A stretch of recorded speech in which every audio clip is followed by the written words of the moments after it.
I wanted to share a bit of a story about the New York Times and what drew me to the organisation and its social mission. And it starts back in the 1970s when the organisation was going through a very similar kind of technological upheaval. The old ways of producing and printing the newspaper using movable type and old machines with molten lead were starting to be replaced with fancy new electronic equipment. Jobs were being lost and changed, and there was a lot of upheaval and potential economic threats to the organisation. In the midst of that though, the publisher at the time faced a set of very difficult choices about the organisation's purpose and how much that's at the centre of the work that they do. And I wanted to share with you a letter that shortly after I joined the Times, a colleague of mine found in his drawer. And it's a letter from the Attorney General of the US to the publisher at the time, Punch Sulzberger. And this letter threatens to throw him in jail. You can see from the slide here, it has some fairly scary language: top secret, classification, publication banned by the provisions of the espionage law.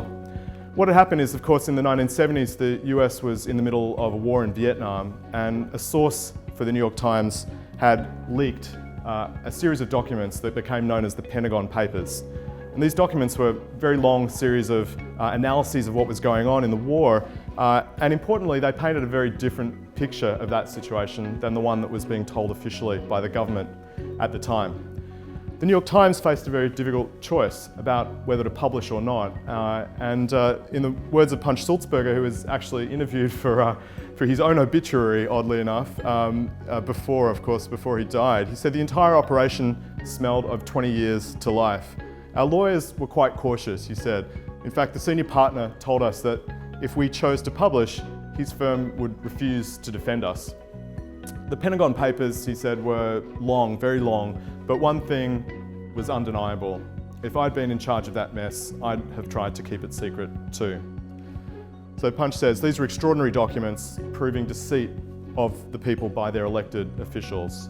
I had no doubt that the American people had a right to read them and that we at the Times had an obligation to publish them. So the paper went ahead at this very real risk of loss of liberty and the economic value of the organisation, and published the Pentagon Papers over a series of weeks. And of course, as per the threat from the Attorney General, who very helpfully explained that this was in breach of several laws, this wound its way up to the Supreme Court eventually to decide on whether the freedom of the press or the espionage laws were the more important considerations. And the New York Times fought this all the way to the Supreme Court and won ultimately in a 6-3 victory that's known as the United States of America versus the New York Times. So the New York Times won that case and established freedoms for the press and for journalism that previously had been more ambiguous. So history continued to unfold. The Nixon administration continued to get itself into further trouble.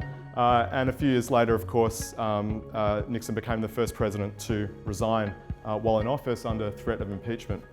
So fast forward now another 46 or so years, and we're facing very similar threats and a very similar relationship between the press and, in this case, the White House, powerful officials in the land.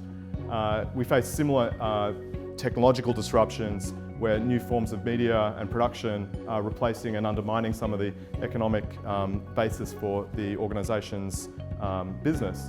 But we're starting to see how this upswell of support and backing for the mission of the organisation is really leading people to flock to it as consumers and as subscribers in unprecedented numbers. And the organisation itself has been learning to tell its own story, to explain why the work that it does is so important.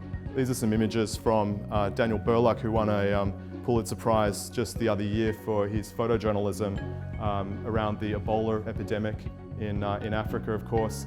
And it's not just about war zones and Ebola hotspots, but this is some reporting by the Times about just the lives of ordinary shift workers working at Starbucks and the challenges that they face in just making ends meet when their scheduling is difficult to predict. And in fact, a lot of this reporting had real impact on the way that organisations, in this case like Starbucks, do treat their workforce. The organisation's learned that it needs to lead with this story about the truth and why its work is important, and that messaging And that focus has really been successful in driving renewed interest and driving renewed success of the business model.